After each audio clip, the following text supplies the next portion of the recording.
Pulau Bali adalah destinasi wisata yang sangat populer di dunia. Dengan keindahan alam yang sangat luar biasa, Pulau Bali banyak memikat wisatawan untuk datang dan menetap di Bali. Selain keindahan alam yang sangat asri, Pulau Bali juga memiliki banyak destinasi wisata religi yang sering dikunjungi untuk melakukan persembahyangan dan penyucian diri.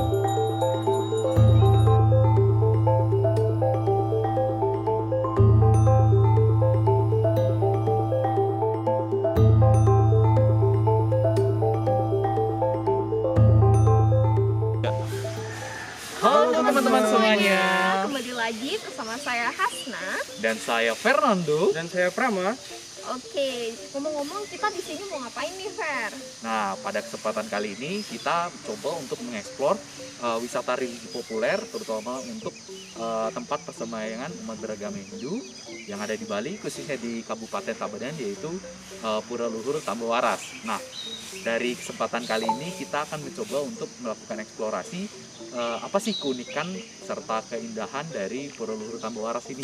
Jadi di dalam perjalanan tadi kita sudah melihat berbagai macam keindahan alam yang disuguhkan oleh Tuhan Yang Maha Esa, dari mana dari awal kita masuk ke lingkungan Pura Luhur Tambawaras itu disajikan pemandangan yang sangat indah sekali. Nah, untuk Prama sendiri, apakah pernah berkunjung di tempat ini untuk melakukan mungkin pengukatan atau persembahyangan serta mungkin penyucian diri? Oh, kalau dari aku sih belum pernah sama sekali, Fernando.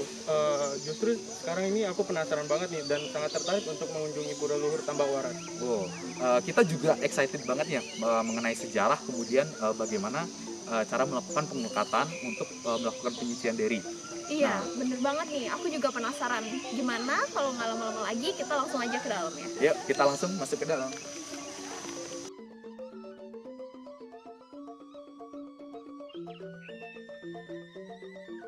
Sekarang saya sudah berada di Pura Luhur Tambawaras. Nah, di Pura Tambawaras ini terdiri dari 3 bagian, yaitu yang pertama ada Nista Mandala atau yang disebut dengan Jabal Sisi, dan yang kedua ada Madhya Mandala atau yang disebut dengan Jabal Tengah, dan yang paling utama terdapat Utama Mandala atau yang disebut dengan Jeroan. Nah, bisa teman-teman lihat di sini. Di sini merupakan lokasi dari Nista Mandala atau yang disebut dengan Jabal Sisi. Nah, di mana Nista Mandala ini merupakan tempat pertama yang akan dilalui oleh para pemeda atau umat yang akan beribadah di sini. Nah, di sini para pemeda akan diuji imannya. Karena apa? Karena di bawah terdapat para pedagang yang menjajakan makanan. Nah, di sanalah mereka diuji imannya oleh makanan yang dijual. Oke, ini merupakan dari Nista Mandala. Berikutnya kita masuk ke lokasi yang selanjutnya. Yuk, mari ikuti.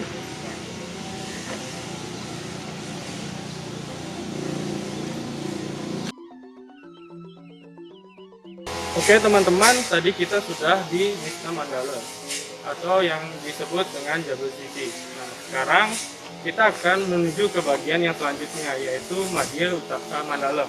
Nah, di mana Madhya Mandala ini atau yang disebut dengan Jabal Tengah ini merupakan tempat untuk menunggu giliran masuk ke Utama Mandala, di mana para pemuda atau umat yang akan beribadah akan menunggu sembari menunggu ke giliran masuk ke Utama Mandala. Nah, di Jabal Tengah ini para pemuda atau umat yang ingin beribadah juga bisa berinteraksi satu dengan yang lainnya. Seperti yang kita ketahui, umat Bali ini menganut konsep Tridita Karana, yaitu untuk berdiskusi, untuk mencarikan solusi satu antar lainnya.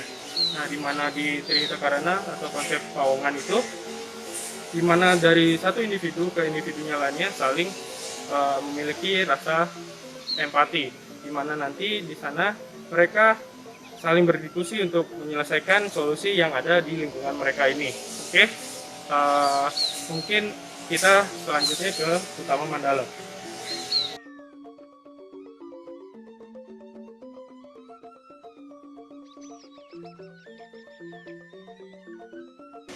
Nah, setelah kita memasuki Madhya Mandala, nah selanjutnya kita akan memasuki Jeroan. di mana bagian jeroan ini adalah salah satu inti dari semua bagian yang ada di Pura Luhur Tambah Waras. Nah, di kesempatan kali ini juga kita sudah ada di jeroan, di mana jeroan sendiri adalah salah satu tempat inti yang digunakan umat beragama Hindu untuk melakukan persembahyangan. Jadi setelah kita dari Madhya Mandala atau di bagian tengahnya, kita bisa berinteraksi satu sama lain. Nah, tadi sudah dijelaskan bahwa ada konsep Trihita Karana, yaitu pawongan, di mana konsep tersebut di mana kita sebagai manusia itu seharusnya membantu satu sama lain. Nah, di bagian yang ketiga atau di bagian terakhir ini kita juga mendapatkan konsep Trihita Karana, yaitu palemahan, hubungan kita dengan lingkungan dan hubungan kita dengan Tuhan, di mana di hubungan kita dengan lingkungan nantinya akan dijelaskan bahwa di beberapa tanaman yang ada di lingkungan Pura Luhur Tambah Waras ini memiliki daya untuk menyembuhkan penyakit yang diderita oleh umat yang hendak bersembahyang di sini. Nah, untuk konsep kita dengan Tuhan atau manusia dengan Tuhan sendiri, kita bisa lihat di sini bahwa setiap harinya itu banyak sekali umat ataupun pemeda yang ingin melakukan persembahyangan ataupun penguratan yang ada di pura ini. Jadi nantinya kita coba akan mengulik dari berbagai sisi, mulai dari sisi sejarah, kemudian sisi pengalaman pemeda yang ada di sini, ataupun sisi lain yang mungkin kita bisa belum eksplor. Maka dari itu, pada kesempatan kali ini kita sudah bersama Bapak Krishna yang nantinya akan memandu kita untuk menginformasikan semua informasi yang akan kita inginkan untuk dapatkan, serta nantinya informasi tersebut bisa kita bagikan ke saudara supaya nantinya informasi yang kita terima bisa menjadikan informasi tersebut sebagai informasi yang berdaya guna tinggi. Nah, pada kesempatan kali ini kita sudah bersama Bapak Krishna. Om Swastiastu. Om Swastiastu Bapak Krishna. Nah, perkenalkan sebelumnya saya Fernando. Pada kesempatan kali ini saya sebagai pemeda sangat mengagumi sekali pura ini. Jadi di depan kita sudah disuguhkan oleh pemandangan sangat luar biasa. Pada kesempatan sebelum masuk kita sudah disuguhkan pemandangan pegunungan. Kemudian saat masuk lingkungan di sini juga lingkungannya sangat asri. Kita disambut oleh pohon-pohon besar yang sangat rindang, dan saya sangat gembira sekali kalau misalnya saya di sini sebagai pemeda itu bisa melakukan persembahyangan ataupun penyucian diri dengan lingkungan yang sangat rindang dan menurut saya sangat nyaman. Di sini udaranya juga sejuk, kemudian di sini juga banyak penduduk yang ramah. Kemudian saat kami sampai pun kami diberitahu bahwa ada beberapa spot yang dijadikan pemeda sebagai sarana pengukatan di sini. Nah, sebelumnya mungkin boleh perkenalan dulu dari Bapak Krishna di sini sebagai apa, kemudian namanya mungkin Pak. Ya. Nah, jadi yang sendiri di sini mungkin bisa dikatakan sebagai salah satu pengayah ya. Jadi kalau ada setiap hari itu ada yang tampil, yang bantu-bantu sedikit. Nah, kebetulan juga rumah yang dekat di sini. Nah, jadi kesehariannya itu ada beberapa pemeda yang tampil. Nah, namun kalau mungkin seperti rainan besar seperti galungan itu agak siang untuk yang pengayah tampil di sini. Karena kan dari pengayah juga harus mengerjakan kewajibannya di rumah terlebih dahulu, baru kemudian kemari ke sini. Jadi mungkin seperti dikatakan oleh adik Fernando tadi ya, jadi memang itulah keadaan di pura ini. Kita disambut dengan lingkungan sawah dan juga pegunungan dari awal jalan masuk, dan bahkan hingga sampai di pura ini lingkungan seperti pegunungan dan hutan-hutan yang asli itu masih terlihat. Nah, begitu kira-kira adik. Baik, masih terjaga sekali jadi lingkungan di sini. Jadi seperti yang kita tahu, mungkin kita boleh sambil lihat keliling-keliling untuk sekedar bertanya-tanya. Boleh Bapak? Oh ya, mungkin kita boleh kemana Bapak ya? Spot yang biasanya digunakan Dari sini, kalau sini itu biasanya tempat pemedanya masuk.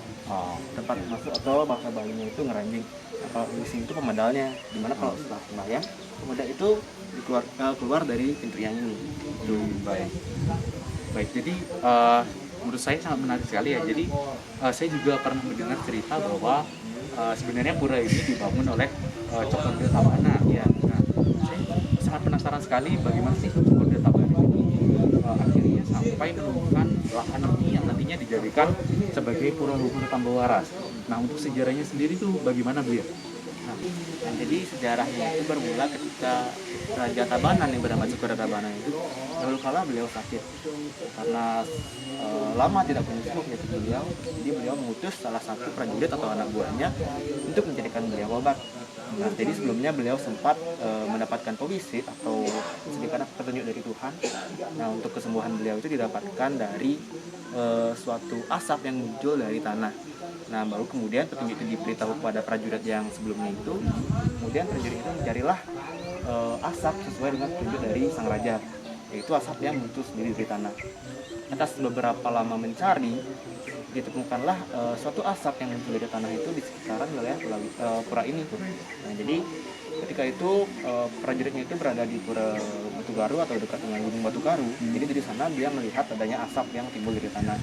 Kemudian didekatilah dan ternyata itu berasal dari pura ini. Lalu ketika didekati, asap itu muncul dari sebuah buah kelapa yang berada di sekitar rumpun bambu dan juga di sekitar tanaman obat-obatan. Dari sana kemudian diambil obat-obatan yang ada di sekitar asap tersebut dan diberikan kepada sang raja. Lalu sang raja memohon kepada Tuhan dan menunas atau meminum obat-obatan tersebut dan akhirnya sembuhlah sang raja secara perlahan. Nah, dari sana kemudian sebagai rasa permuliaan atau penghormatan, sang raja membangun Pura Tambah Waras di sekitar wilayah ini, yaitu di Desa Saketan, Kecamatan Penebatu, dan Tabanan. Nah, jadi Pura Tambah Waras itu dibangun kalau nggak salah pada sekitar abad ke-12.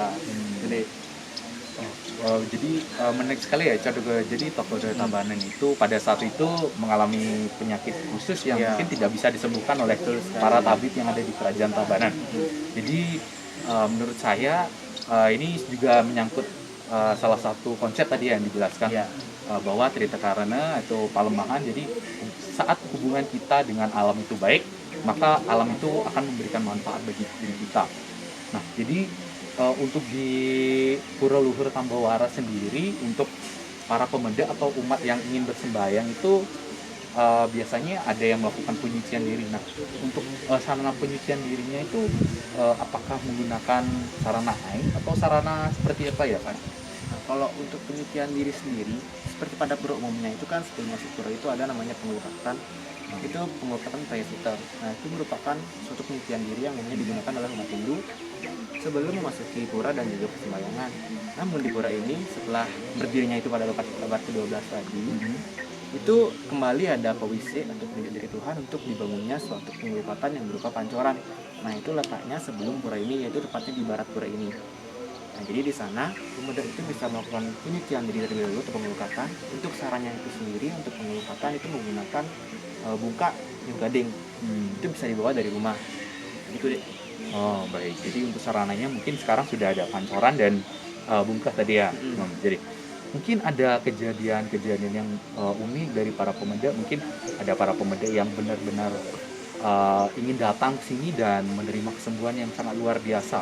Ataupun ada kejadian unik lainnya yang biasa terjadi di Pura Luhur Tambah Waras ini.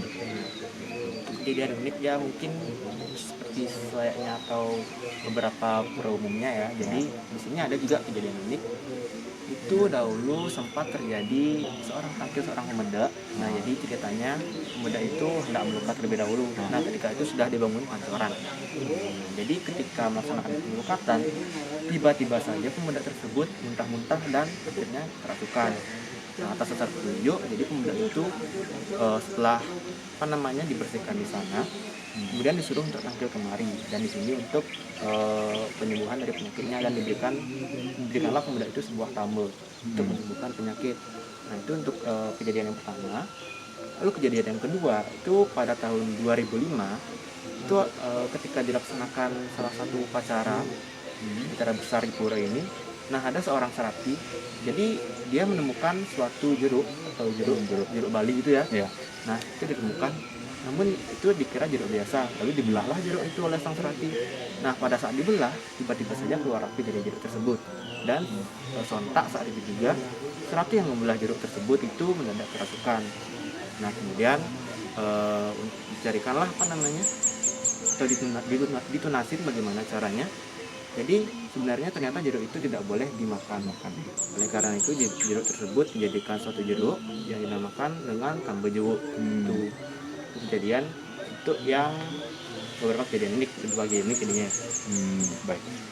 Mungkin kejadian uniknya itu salah satu petunjuk bahwa sebenarnya kalau misalnya kita menjaga alam dengan baik, kita juga dapat manfaat yang begitu luar biasa. Jadi seperti si Selati tersebut, jadi itu merupakan salah satu tanda supaya nantinya kita juga berhati-hati dalam mengelola alam. Jadi untuk para pemuda yang datang ke sini itu untuk upacaranya, mungkin upacara besarnya itu kapan dilaksanakan Pak ya? Jadi saya penasaran kalau misalnya saya punya kesempatan lagi untuk berkunjung ke Pura Luhur Tambah Waras ini, mungkin saya bisa berkunjung ke sini kemarin untuk melakukan penyucian diri. Oke, nah jadi untuk upacaranya sendiri itu seperti pada pura umumnya di Bali, entah itu pura atau Merajan. Nah itu ada namanya upacara piodalan. Upacara piodalan itu dilaksanakan kalau dia berdasarkan dengan pawukon atau wuku itu setiap 210 hari sekali. Nah, jadi mungkin hitungannya sekitar 7 bulan ya. 7 bulan. Di Pura Tambah Waras ini itu tepat pada rahinan Buddha Humanis wuku Perangbakan. Nah, jadi ketika itulah dilaksanakan piodalan di Pura Tambah Waras ini. Gitu deh. Oh baik. Jadi untuk upacara besarnya itu setiap 7 bulan sekali, mungkin 7 bulan dari terakhir kali upacara saya bisa kesini kembali. Ya, silakan. Kalau misalnya dari sisi pengunjung atau pemuda sendiri itu ramainya saat upacara atau saat hari biasa Pak ya? Oke. Nah jadi untuk tingkat keramaian pemuda ya biasanya itu nggak memandang dari upacara juga. Di Balai kan juga ada beberapa rainan seperti Purnama, Bilam, Ajang Kliwon, dan Tumpuk juga. Nah di rainan Purnama Tilan inilah biasanya banyak pemuda yang melakukan pengelukatan dan persembayangan di Pura Tambah Waras ini. Nah selain itu untuk di piodalannya juga lumayan juga untuk pemuda yang tampil dan bisa dikatakan mungkin lebih banyak ketika dibandingkan dengan rainan Purnama dan juga Tilan yang tadi. Nah namun ketika di upacara besar seperti Galungan dan Kuningan itu untuk pemuda yang tampil itu sedikit, namun keesokan harinya seperti yang diketahui kan setelah Galungan itu ada Umanis. Nah di Umanis Galungannya barulah banyak pemuda yang tampil, karena kan ya pada Galungan itu kan mungkin para pemuda memiliki kesibukan dengan susunan atau sanggahnya masing-masing di rumah. Benar. Baik, jadi mungkin saat upacara Galungan dan Kuningan itu sepi, tetapi setelah hari itu pura ini dinamai Ya, untuk baik. Jadi untuk para pemuda sendiri itu biasanya mereka apakah yang paling banyak itu apakah sudah membawa bungkasnya sendiri atau mereka membeli dari pedagangnya? Karena tadi juga saya lihat di pelataran ataupun saat kita memasuki lingkungan Pura Tambah Waras itu banyak pedagang yang menjajakan bungkah atau kelapa muda. Nah, jadi itu kembali kepada kesadaran ataupun mungkin sekarang pemuda banyak yang tidak ingin praktis ya. Ya benar. Jadi waktu itu saya sempat ketemu dengan pemuda ya mungkin pemuda muda. Nah itu muda-muda kan kebanyakan tidak ingin ribet gitu ya, bawa sarana dari rumah. Praktis. Jadi dia waktu itu kesini tanpa bawa apa-apa.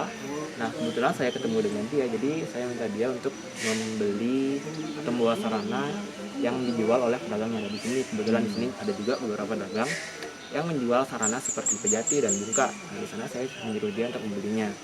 Nah untuk sarana itu sendiri kebetulan sedikit berbeda antara dengan pengelukatan yang ada perbedaan dengan pengelukatan dan juga pura ini. Nah, jadi untuk pengelukatan itu menggunakan satu buah pejati dan juga satu buah bungka nyuh gading. Itu dijual juga oleh para pedagang.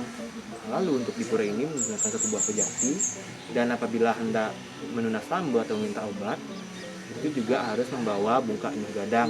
Itu juga bisa dibeli di pedagang yang mereka jual di sini. Nah, jadi biasanya pedagang juga menyambut para pemuda itu dengan menawarkan sarana yang dijualnya apabila pemuda tidak membawanya. Baik.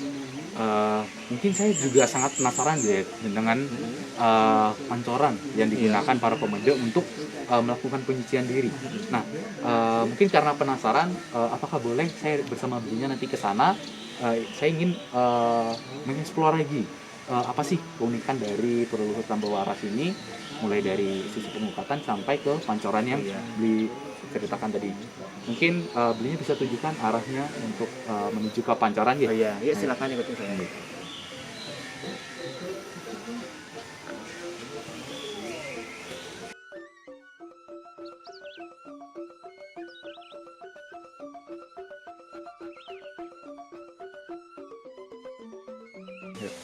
Halo teman-teman semuanya, kembali lagi di sini bersama saya Hasna Afifah. Oke, setelah tadi kita mengunjungi 3 bagian dari Pura Tambawaras ini atau yang biasa disebut dengan Trimandala, sekarang kita berada di tempat penyucian atau pengelukatan di Sapta Gangga ini. Nah, di mana pengelukatan Sapta Gangga ini merupakan tempat yang digunakan oleh para pemeda ataupun pengunjung yang datang kemari untuk melakukan penyucian diri ataupun pengelukatan. Nah, di sini itu diwajibkan sebelum pengunjung atau pemeda itu mengarah ke dalam, itu ke pura, itu diwajibkan untuk melakukan pengelukatan atau penyucian diri yang ada di Sapta Gangga ini. Untuk lebih jelasnya mungkin di sini saya sudah bersama Bapak Krishna, narasumber kita pada kali ini.